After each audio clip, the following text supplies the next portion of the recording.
La Défense. C'est le premier quartier d'affaires d'Europe en termes de superficie. 3 millions de mètres carrés de bureaux, près de 500 entreprises et près de 200 000 salariés, aujourd'hui confrontés à une pandémie sans précédent. Entre télétravail et chômage partiel, la fréquentation a baissé de 40%. Salariés et chefs d'entreprise peinent à voir la lumière au bout du tunnel. Quel avenir pour le cœur du capitalisme français dans la période incertaine que nous vivons?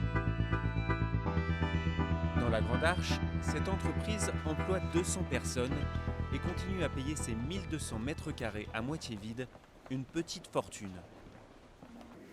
Alors je vous emmène sur ce plateau où nous avions 25 personnes qui étaient en situation, enfin en simultané à travailler ici. Et c'est un plateau que nous venons de fermer il y a 2 jours parce que nous avons eu un cas de Covid confirmé. Donc l'ensemble des 25 personnes a été mis directement en isolement pendant 7 jours. Quand on regarde effectivement les différentes courbes que vous connaissez très bien, on peut se poser la question du confinement.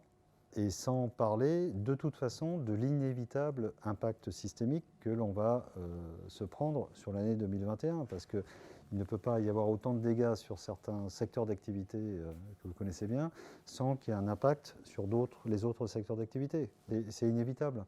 Donc oui, on avait vu. Cette société qui met en relation des salariés indépendants avec des entreprises a embauché 80 personnes en 2020. Adeptes des visioconférences avant l'heure, ils n'ont pas vu leur activité baisser.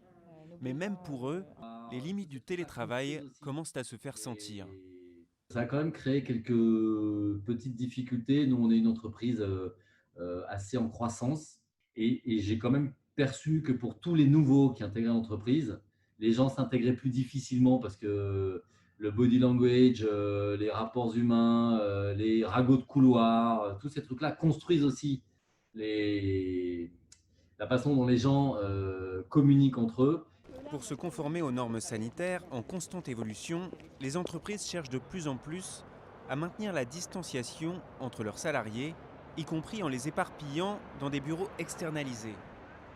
À 2 pas de la Grande Arche, un espace géant de coworking est sorti de terre en 2019. Eux affirment carrément que la pandémie a boosté leur activité.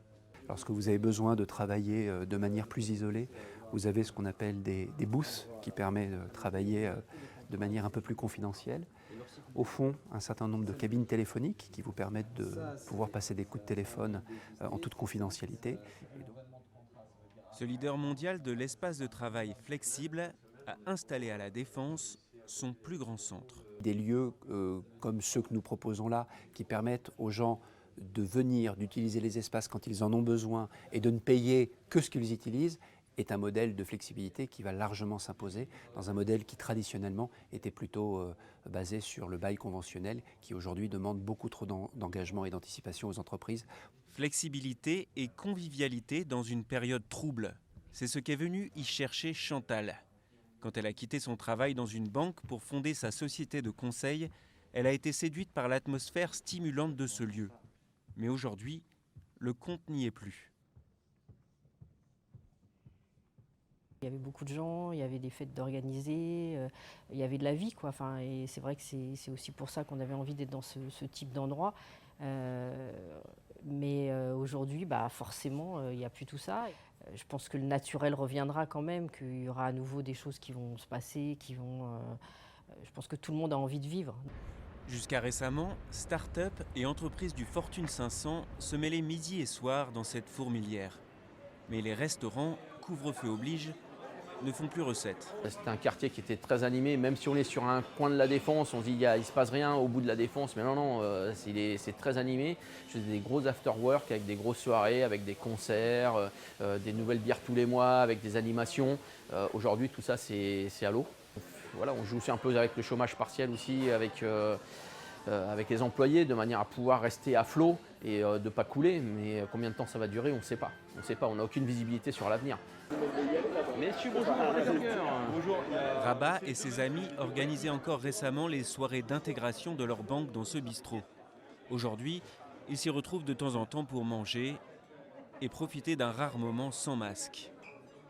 Ouais, personnellement, je ne pense pas que la défense, et du moins ce qui en a été fait avec tous les locaux et tous les bureaux, soit l'avenir. On a de plus en plus la possibilité de télétravailler. Les lieux comme ça de concentration ont fait que les loyers à proximité ont explosé. Donc la vie est chère, les surfaces sont petites.